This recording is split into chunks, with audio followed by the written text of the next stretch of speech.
The great chamber of the Galactic Council was silent. It was a deep, heavy silence full of fear. Dozens of different beings sat or floated or stood before their screens. They were all watching the same thing. On the main viewing screen, which was as wide as a city, a blue and green planet hung in the blackness of space. It was Earth. Next to this peaceful world, something terrible was happening. A fleet of ships was moving toward Earth. These were the ships of the Xylox Imperium. They were not made of smooth metal. They were like floating mountains of dark, jagged crystal. They were huge, and they pulsed with a sickly purple light. The Xylox did not come to talk. They did not come to conquer cities. They came to eat worlds.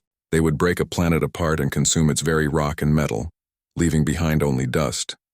Counselor Valkra was very old and very wise. His body was made of a soft, warm light. Right now that light flickered with worry. He looked at the human ships trying to form a defense.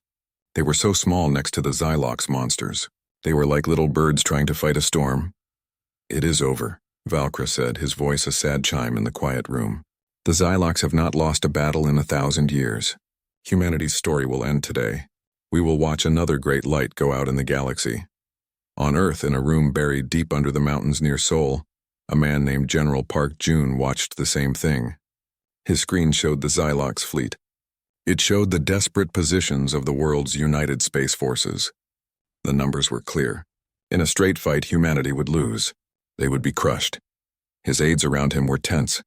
They waited for his order. The standard plan was to fight, to go out in a blaze of glory, to make the Xylox pay for every inch of space. But Jun did not give that order. He had spent years working on a different plan.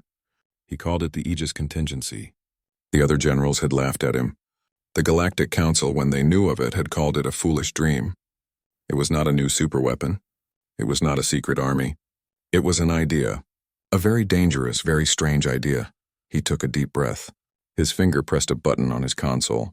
A soft beep echoed in the bunker. "This is General Park Jun to all global defense units," he said, his voice calm and firm. "Stand down. I repeat, all units, stand down. Do not fire. Do not engage. Initiate the Aegis Protocol. The battle is no longer ours to fight alone. It is theirs." In the bunker, there was a moment of stunned silence.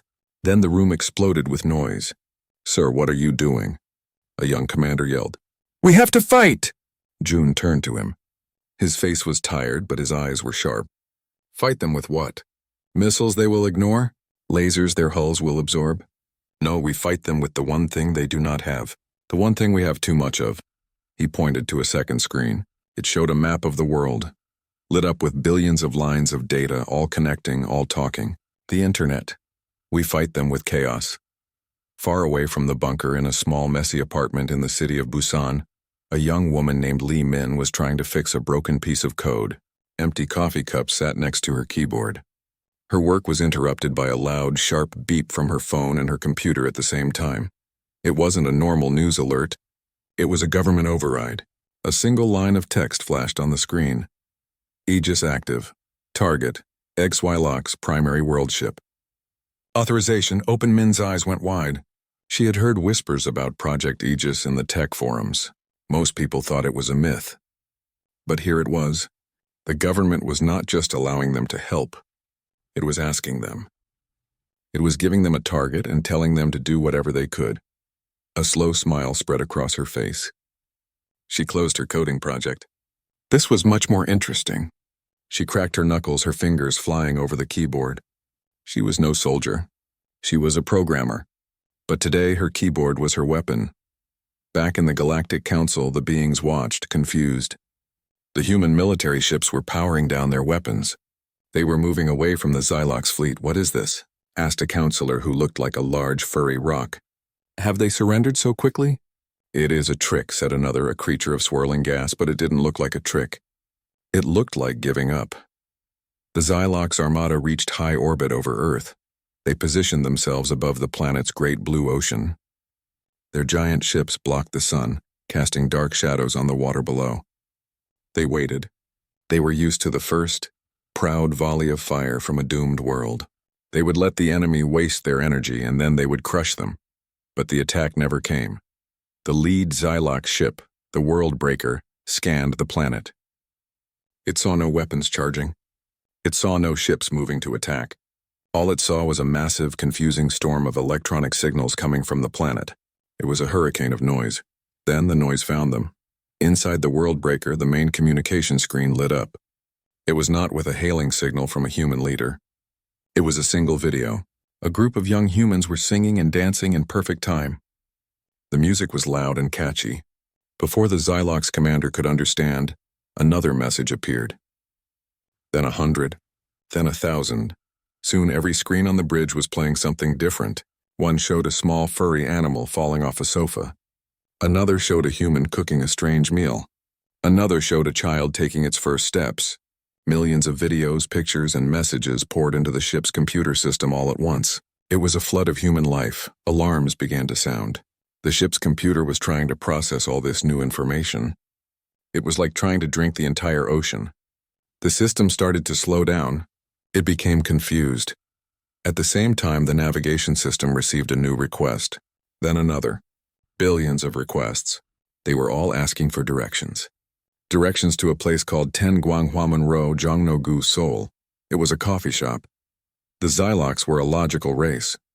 Their technology was built for war, for calculations, for breaking rocks. It was not built to handle this. It was not built to understand why billions of humans were suddenly asking how to get a cup of coffee from a ship in space. On the bridge of the world breaker, the commander, a tall being of sharp black crystal, stared at his screens. One was showing a dancing cat. Another was frozen on a picture of a food called pizza. His communication officer turned to him, its crystal body clicking in frustration. "Commander, our systems are overwhelmed. They are not attacking us. They are talking to us, all of them." At once, the commander slammed a sharp hand on his console. "It is a weapon. Find its source. Block it!" "We cannot. The signals are not coming from one place. They are coming from the entire planet." In her apartment, Li Min watched her screen. She had written a simple program. It was sending a request to the Xylox ship over and over again 1,000,000 times a second. The request was for the ship's user manual. She knew it would probably not work. But she also knew that millions of other people were doing the same thing with their own ideas. Some were sending math problems that would never end. Others were sending every phone book from every city on Earth. She wasn't trying to break the ship. Not yet. She was just trying to say hello. A very loud, very annoying hello. General Park Jun watched the data flow on his screen. The Aegis protocol was working. The first wave was not fire and steel. It was information and nonsense. The Galactic Council watched, their terror mixed with a deep confusion. This was not how a species was supposed to act when faced with destruction. They did not fight with honor. They fought with everything they had. And they had a lot of everything. The Galactic Council watched the main screen. They could not understand what they were seeing. The Xylox fleet was not moving. The giant crystal ships hung in space above Earth. They were silent. They were still. On the screen, data streams flowed like rivers of light from the blue planet to the lead Xylox ship. The humans were not shooting missiles. They were shooting information. Too much information. Counselor Valkra, the being of light, pulsed with a soft, confused glow. Their military has stopped. Why have they stopped? What is this strategy? A smaller counselor with many eyes answered. Her name was Tix. She was good with computers. It is not a strategy we know. The humans are flooding the Xylox systems with data. Useless data.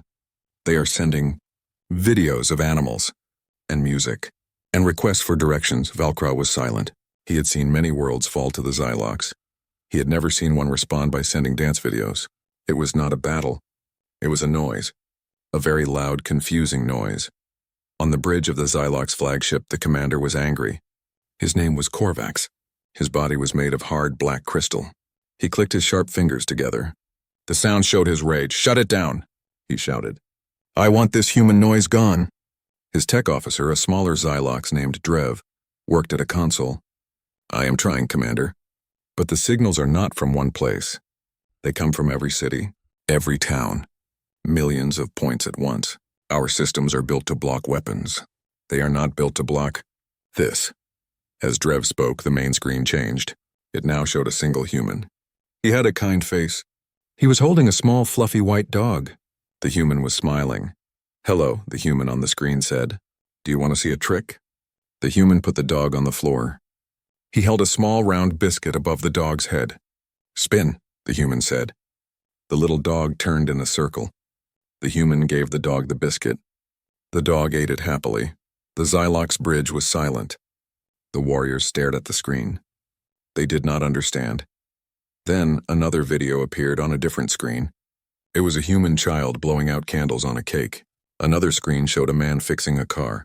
Another showed a woman painting a picture. It was too much. It made no sense. The Xylox mind was logical. It understood war. It understood power. It did not understand birthday cakes or painting or dog tricks. Korvac slammed his crystal fist on the console. It is a trick. A human trick. Find the meaning behind this noise. But there was no meaning. That was the problem. Down on Earth in her apartment in Busan, Li Min was laughing. She had joined a large group of online friends. They were all working together. They found a way into the Xylox ship's public address system. This was the system that played messages for all the soldiers on the ship. Min wrote a quick program. She connected it to a website full of old Earth music. She picked a song. It was a very famous song from the 1980s. It had a strong, happy beat. She pressed a key on her keyboard. On the Xylox ship, a loud sound suddenly played in every hallway, every room, every corridor. It was music. A human voice sang about dancing and having fun. The Xylox soldiers stopped what they were doing. They looked around. The sound was everywhere. It was in their heads. It would not stop. One Xylox soldier, a young one named Vrix, put his hands over the sound receptors on his head. "Make it stop," he cried. "The noise. It is in my mind." But the music kept playing, over and over again. General Park Jun watched the reports in his bunker. He allowed himself a small smile. The first part of his plan was working. The Aegis protocol was not about winning. Not yet. It was about confusing the enemy. It was about making their technology useless. It was about making their soldiers doubt. An aide looked at him. "Sir, our satellites show the Xylox ships are not advancing. Their energy readings are erratic. What is the next step?" June looked at a live video feed from Seoul. The streets were quiet. People were inside. But they were not hiding. They were fighting with their computers and their phones. "The next step," June said, "is that we do nothing. We let them swim in the noise. We let them learn what it means to face all of humanity at once." He turned to another screen. This one showed a farm in the countryside. A simple, quiet place. "The next step will not come from us. It will come from them." On that farm, a man named Kim Tae was working. He was checking his rice fields. He was a strong, quiet man. He did not know much about computers. He did not care about hacking. He heard a strange whirring sound above him. He looked up. A thing was falling from the sky. It was about the size of his tractor. It was not a ship. It was a machine. It had 6 long, thin legs made of a clear, shiny crystal. It had a small, round body with a red light that glowed in the middle. It was a Xylox scout drone. It had come down to the surface to look for threats, to gather information. The drone landed in Kim Tae's rice field with a soft splash. It stood there. Its red light scanned the area. It saw the farmhouse.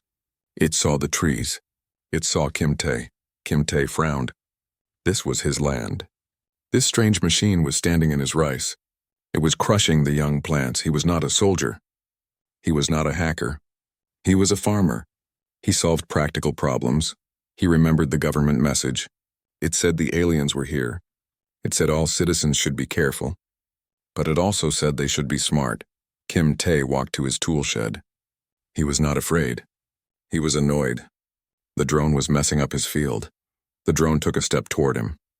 Its crystal legs moved like a spider's. It made a low buzzing sound. Kim Tae came out of the shed. He was not carrying a gun. He was carrying a big industrial magnet. It was the kind he used to pull old metal scraps out of the mud in his fields. It was heavy and very strong. The drone's red light focused on him. It did not understand the magnet. A magnet was not a weapon in its database. Kim Tae walked right up to the drone. It was taller than him. He reached up and slapped the big, heavy magnet onto the drone's round body, right next to the red light. There was a sharp crackle of energy. The drone's red light flickered. The buzzing sound stopped. The machine shuddered. Then it became still. It was just a lifeless statue in the water of the rice field. Kim Tae grunted. He looked at the broken machine. Then he pulled out his phone. He took a picture of the drone with the magnet stuck to it. He wrote a short message with the picture. Big magnet from Toolshed. Works good. He sent it to the community alert board for his town. In the Galactic Council chamber, Tix, the many-eyed counselor, saw the report from the farm. She zoomed in on the image. She saw the drone. She saw the simple magnet. She turned to Valkra, her many eyes wide with surprise. "Counselor," she said, "look, the humans, they are not just using computers." A farmer, he used a magnet. He stopped a Xylox scout drone with a tool from his shed. Valkra's light glowed brighter. He began to understand. This was not one army. This was billions of people. Each one thinking. Each one trying something. A programmer uses a music file. A farmer uses a magnet. There was no plan to predict. There was only endless, clever, stubborn creativity. On the Xylox ship, the music was still playing. Commander Korvax felt a deep new feeling. It was not fear of weapons. It was frustration. It was the feeling of a problem that had no logical solution. He looked at his screens. One showed the little dog spinning. Another showed the happy human music video. Another was frozen on a map to a coffee shop. He could not fight this. He did not know how. For the first time in 1,000 years, a Xylox commander felt something he had never felt before. He felt confused.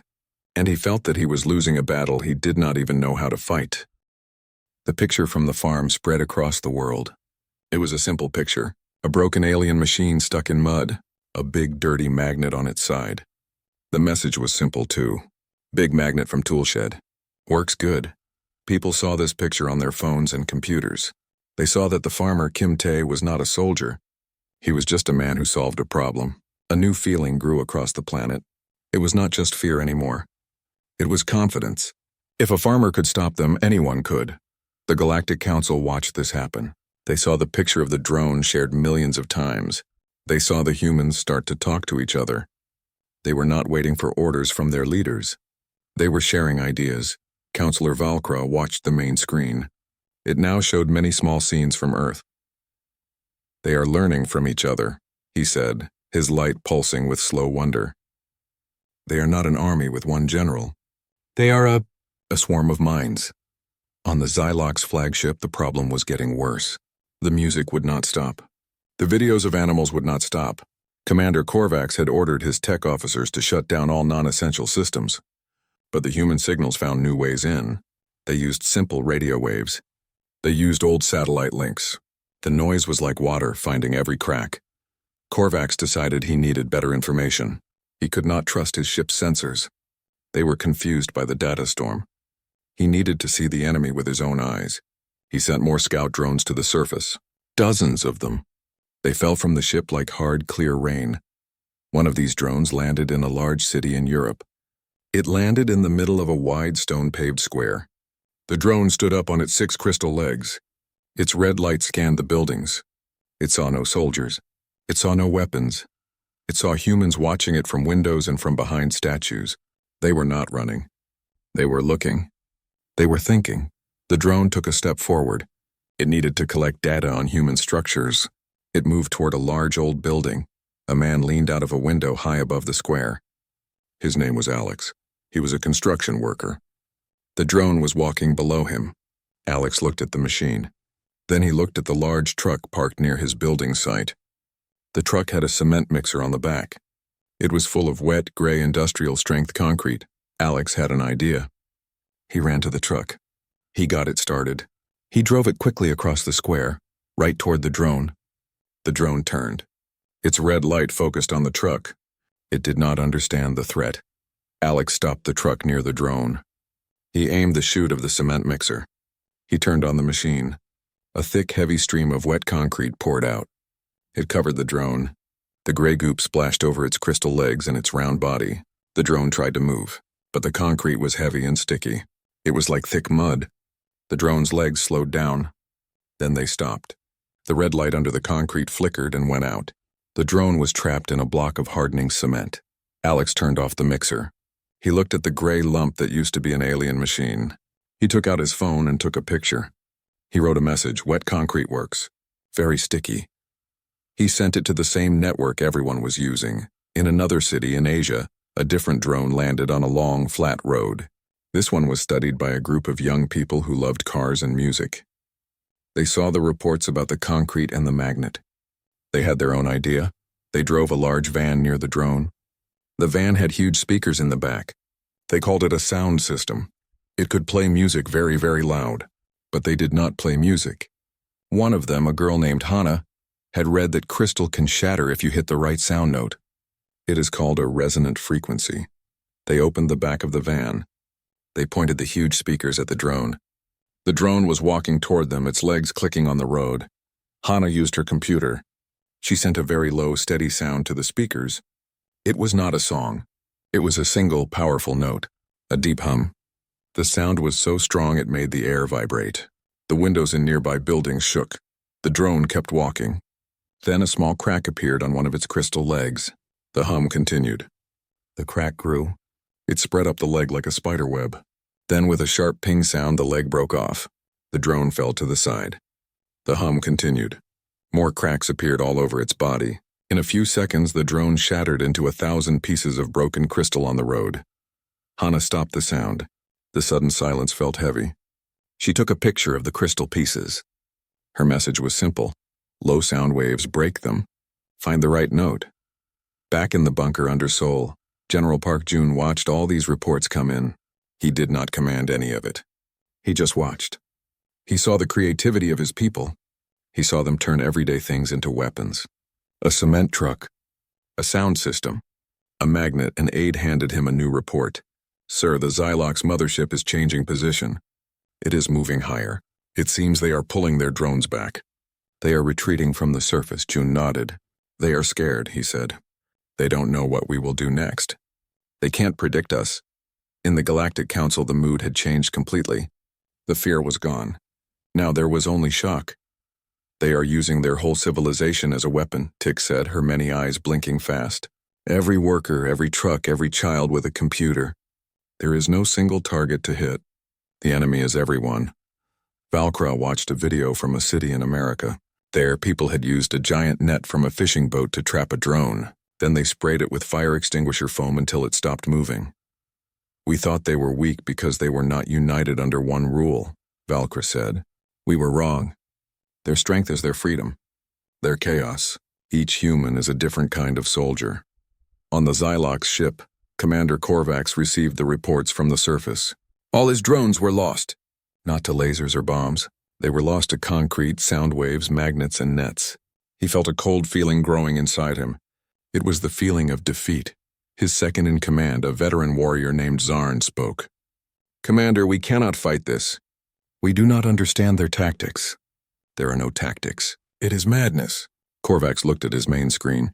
It was currently showing a video of a human baking bread. The human was carefully cutting lines into the dough. Perhaps, Korvax said, his voice quiet and tired. Or perhaps it is a kind of order we are too simple to see. He stood up. His crystal body seemed less sharp, less sure. Order the fleet to hold position. We will not send any more scouts. We will attack the planet from orbit. We will break their world and end this noise forever. But as he gave the order, he wondered, would breaking the planet stop the ideas? Or would the last thing the Xylox ever hear be the sound of human laughter in the dark? The mood on the Xylox flagship had changed. The confusion was gone. It was replaced by a cold, hard anger. Commander Korvax stood on the bridge. He looked at the blue planet below. The planet that had annoyed him. The planet that had broken his drones with concrete and music. Enough of this, he said, his voice like cracking stone. We will not play their little games. We are the Xylox Imperium. We break worlds. He turned to his weapons officer. Power the primary drill. Target the largest landmass. We will crack their planet open and suck out its core. Let us see their computers and their magnets stop that. A deep hum filled the ship. A massive crystal structure on the underside of the flagship began to glow. It gathered a terrible green energy. This was the world drill. It was the weapon they used to break planets apart. In the Galactic Council, alarm sounded.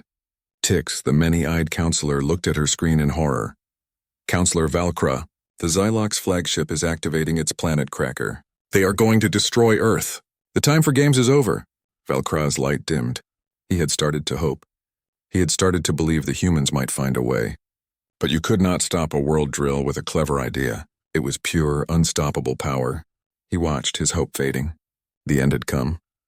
On Earth, General Park June saw the energy reading on his screen. A cold dread filled his stomach. This was what he had feared. The Aegis protocol was good for confusing the enemy. It was good for fighting small machines. But it could not stop a weapon that could shatter a planet. He looked at his console. He had one last order to give. It was the order for every human to find shelter, to say goodbye to their loved ones. It was the final order. But then his eyes fell on another screen. It was a live feed from the Gaoj shipyard. A massive container ship, the Sea Giant, was moving. It was not moving away from the coast. It was moving out to sea, directly under the shadow of the Xylox fleet. He picked up his comm. Who is commanding the Sea Giant? What are they doing? A voice crackled back. It was a woman named Choi Soo, the head engineer at the shipyard. General June? This is Choi Soo. We have an idea. We are not soldiers, but we are engineers. Please do not give the final order.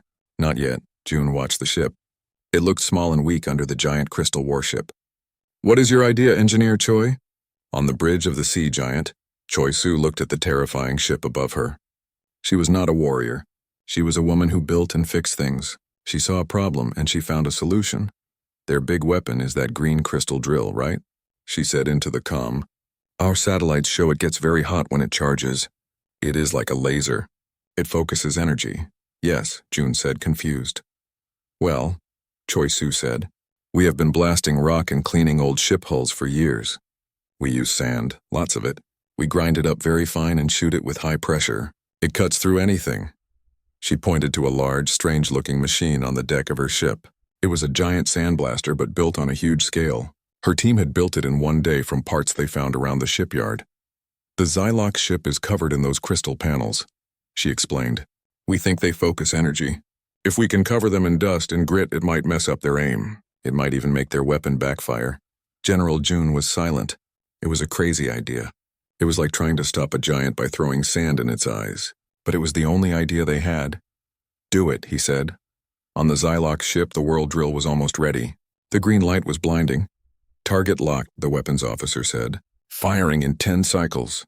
Commander Korvax allowed himself a grim smile. Finally, logic and power would win. Then he felt a slight vibration.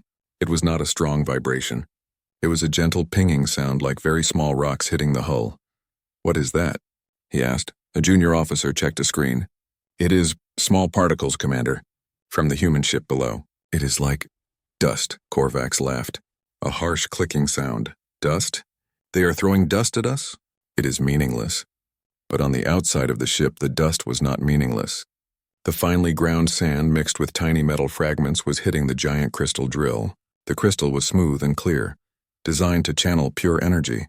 Now it was being covered in a layer of gritty, opaque dirt. The green light of the drill flickered. It was like trying to look through a dirty window. On the bridge of the Sea Giant, Choi Soo watched through powerful binoculars. It's working. The green light is getting weaker. More power! Give it more sand. Her team turned the machine to its highest setting. A huge cloud of abrasive dust shot up towards the Xylox ship. It looked like a brown storm hitting a mountain of glass. On the Xylox ship, alarms began to sound. A different kind of alarm. Warning.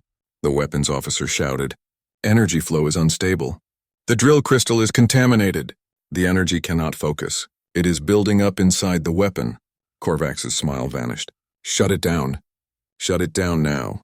But it was too late. The world drill had too much power with nowhere to go. The green light, trapped and scattered by the layer of human sand, flashed inward. There was a sound like a universe shattering.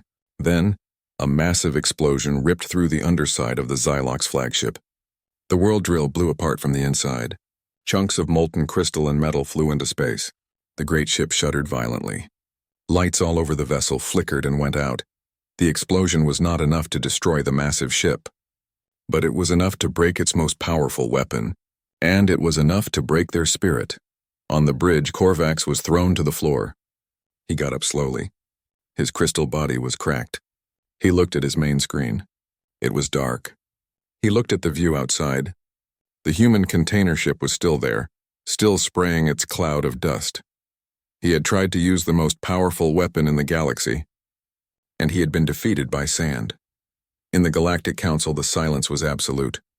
Then Tix whispered, They stopped the world drill. With sand from a shipyard. Valkra's light glowed so brightly it lit up the whole council chamber.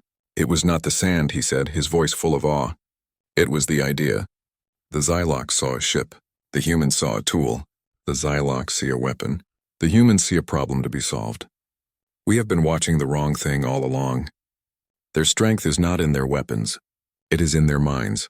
On Earth, a great cheer went up. People watching the sky saw the green light die. They saw the explosion on the enemy ship. They saw the Sea Giant, a simple working ship, still standing proudly in the ocean. General Park Jun sat down in his chair. He felt a wave of relief so strong it made him dizzy. He picked up the comlink to Choi Su. "Engineer Choi," he said, his voice thick with emotion. "You and your crew, you have saved the world today." On the deck of the Sea Giant, Choi Su wiped dust and sweat from her face. She looked at the wounded alien ship above her. "Good," she said. "Now maybe they will leave us alone." The explosion on the Xylox flagship was over. The terrible green light of the world drill was gone. A deep quiet fell over the battlefield. The giant crystal ship was wounded. A large black scar marked its underside where its main weapon had been. On the bridge of the flagship, Commander Korvax pulled himself up from the floor. His body ached. A web of fine cracks ran across his chest. The lights on his console flickered weakly. The hum of power was gone, replaced by the sound of emergency alarms. He looked at his crew. They were moving slowly. They were confused. They were beaten. Not by a great enemy fleet, but by a single human ship throwing sand. "Report," Korvax said, his voice rough. The weapons officer looked at his broken screen. "The primary weapon is destroyed, Commander. The explosion caused major damage to our power systems. We have only emergency power. Our shields are down. Our weapons are offline." Korvax felt a cold emptiness inside. This was not supposed to happen. The Xylox Imperium did not lose. They broke worlds. They were not broken by them. He looked at the main viewer. It was still working. It showed the human planet below. It looked calm and peaceful. He could not hear the data noise anymore. His communication systems were too damaged, but he knew the humans were still there. Watching. Waiting. "What are their military ships doing?" he asked. The sensor officer checked. "They are..." "Nothing, Commander. They are still holding their positions. They are not moving to attack." This was the final insult. They had him. His ship was helpless. A single shot from one of the human warships could finish them. But the humans did not fire. They just watched. "Why?" Korvax whispered to himself. "Why do they not destroy us?" He did not understand. It was not logical. Down on Earth, the mood was changing. The first feeling was joy and relief. They had stopped the planet killer. But then people began to watch the wounded alien ship. It was just floating there. It was not moving. It was not attacking. In her apartment in Busan, Li Min watched the news feeds. She saw the damaged ship. Her programmer's mind started to work. The enemy's systems were weak. Their defenses were down. This was a new kind of problem. A new challenge. She opened a new program. This was not an attack. This was an offer. She began to write a simple message. She sent it not as a weapon, but as a single clear signal to the Xylox ship. In the Galactic Council, the beings watched the silent standoff. "They have won," Tix said, her many eyes wide. "The Xylox ship is defenseless. Why do the humans not fire?" Counselor Valkra watched the human networks. He saw the data change. The flood of noise was stopping. It was being replaced by something else. Something calmer. "They are not conquerors," Valkra said slowly. "They defended their home. They proved their point now. I think they are trying to talk." On the Xylox bridge, a quiet beep sounded. A single light blinked on a communication panel. "Commander," the comm officer said, surprised. "We are receiving a signal. It is a single, simple data packet. It is not an attack, it is..." "A message," Korvax frowned. "What does it say?" The officer opened the message. On the main viewer, words appeared. They were written in the Xylox language. "System diagnostic protocol offered." "Do you require assistance?" Korvax stared at the words. He read them again. "System diagnostic. Assistance." The humans were offering to help him fix his ship. He felt a rage so hot it made his crystals vibrate. How dare they? It was a trick. A final mocking trick. Delete it, he roared. But as he spoke, another message arrived. This one was a simple diagram.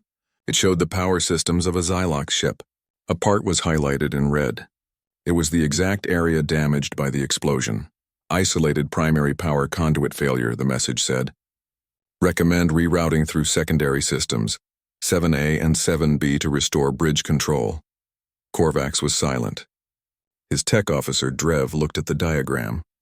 His fingers flew over his console following the human suggestion. A moment later, the main lights on the bridge flickered, then came on fully. The steady hum of power returned. The emergency alarm stopped. It worked, Drev said, his voice full of shock. They fixed our bridge power. Korvax could not speak. The humans had broken his ship, and now they were helping him fix it. It made no sense. More messages came. Not millions this time, just a few. One was a simple video file. Korvax played it. It showed a human child. The child was building a tall tower out of colored blocks. The tower fell down. The child looked sad for a moment. Then the child smiled and started to build it again. Another message was a picture. It showed two hands. One was a human hand. The other was a hand made of crystal like his own. The two hands were reaching toward each other. The final message was just text. You came to break our world, we broke your weapon. Now we are offering you our hand. You can stay and talk, or you can go home. The choice is yours, Commander. Korvax sat down in his command chair. The rage was gone. The confusion was gone. He felt only a deep, heavy tiredness. He had faced the humans and lost. But they were not killing him. They were giving him a choice. He looked at his crew. They looked back at him. They had seen the messages. They had seen the human child building the tower. They had seen the offered hand. He thought about the honor of the Xylox Imperium. He thought about returning home in defeat. It would be a great shame. Then he thought about the other choice. He could stay. He could talk to these strange, illogical, creative, and merciful beings. He could learn. He made his decision. Open a channel to the human military leader, he said. Use the clear frequency they provided. A moment later, a voice came through. It was General Park June. This is General June. We are listening. Korvax took a deep breath. The entire Galactic Council listened in. This is Commander Korvax of the Xylox Imperium, he said. We accept your offer. We will talk. A great silence fell over the galaxy. A silence of pure, utter shock. The Xylox had surrendered, not to weapons, but to kindness. The silence in the Galactic Council chamber was complete. The beings watched the main screen. They saw the wounded Xylox ship, its weapons dark. They heard the words of Commander Korvax. He had surrendered. He had agreed to talk. No one spoke for a long time. They were trying to understand what had just happened. Counselor Valcroft finally broke the silence. His light was a soft, warm glow. It is over, he said. And it did not end with fire and destruction. It ended with an offer of help. It ended with a choice. On Earth, people slowly came out of their homes. They looked at the sky. The giant crystal ships were still there, but they were no longer a threat. They were just visitors. The news spread quickly. The fighting was over. The aliens were going to talk. There were no big victory parades. Not yet. Instead, people just felt a quiet relief. They went back to their lives. A farmer named Kim Tae went back to his rice field. He looked at the broken drone still stuck in the mud. He shook his head and started pulling it out. He had work to do. In her apartment, Lee Min closed her laptop. She was very tired. She had helped save the world with computer code. Now she just wanted to sleep. She lay down on her bed and closed her eyes. A small smile was on her face. On the deck of the container ship Sea Giant, Choi Soo watched the alien ship. Her crew stood with her. They were covered in dust and sweat. They had saved the world with a sandblasting machine. One of her workers handed her a cup of hot coffee. She took it with a thankful nod. They drank in silence, watching the stars. In the bunker, General Park June let out a long, slow breath. The weight on his shoulders felt lighter. He had gambled everything on the creativity of his people, and they had won. He picked up a phone and called his family.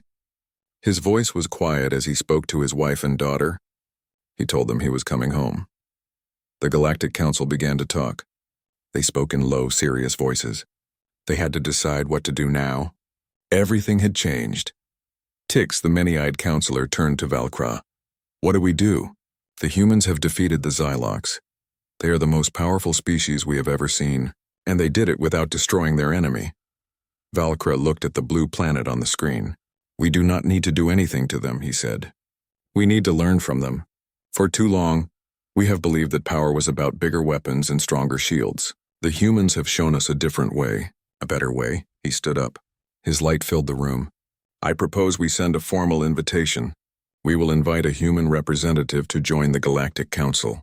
We need their perspective, their chaos, their kindness. The other counselors agreed. It was a unanimous decision. Weeks passed. The Xylox ships under a temporary truce were allowed to orbit Earth. Teams of human engineers and Xylox technicians worked together. The humans helped repair the damage to the flagship. It was strange work. The humans asked many questions. They were curious about Xylox technology. The Xylox were slow to trust, but they were impressed by human skill. Commander Korvax met with General June in a simple room on the ground. It was not a grand hall. It was a quiet office with a view of a garden. Korvax saw the green plants and the flowers. He saw the life he had come to destroy. He felt a deep shame. I do not understand your people, Korvax said to June. We came to break your world. You broke our weapon. Then you helped us. Why? General June poured tea for both of them. He pushed a cup toward the crystal being. Because breaking things is easy, June said. Anyone can break something. It takes no thought. It takes no skill. But building something, fixing something, that is hard. That is what makes us human. We see a problem and we want to solve it. Your ship was broken. It was a problem. So we helped solve it. Korvax was silent. He picked up the delicate teacup in his sharp crystal hand. He was careful not to break it. The concept was new to him. The idea that not destroying something could be a sign of strength. A message arrived from the stars. It was from the Galactic Council. It was a formal invitation for humanity to join them. They offered Earth a seat on the council. The world leaders discussed it. They asked General June for his opinion. He thought about the farmer with his magnet. He thought about the programmer with her code. He thought about the engineer with her sand. Tell them yes, June said, but we will join on our own terms. We will not change who we are. We will not become like the old powers. We will bring our chaos. We will bring our ideas. We will bring our stubborn will to fix things. The galaxy agreed. A new file was created in the Galactic Archives. Every species in the Council would read it. Previous classification. Earth. Class 4 sentient species, harmless. Prey species mentality. New classification. Terra. Class 12 asymmetric threat. Do not provoke under any circumstances. Addendum. Their greatest weapon is not any army or fleet. It is their boundless, chaotic, and collective creativity when faced with a problem. They do not see barriers. They see interesting challenges. The Xylox Imperium made the fatal error of becoming humanity's problem. The Council shall henceforth adopt a policy of friendship and respect. It is better to have them as allies than to ever be their enemy. Months later, the first human ship designed with help from Xylox crystals and human ingenuity left Earth. It was not a warship. It was an exploration vessel. Its mission was to go to new stars, to meet new species, to solve new problems. On the side of the ship was a name. It was not a fearsome name. It was a simple, hopeful one. They called it the Fixer. And in the quiet of space it flew toward the unknown, ready to build, to help, and to understand. The galaxy watched, no longer in terror, but with a new feeling, a feeling of hope.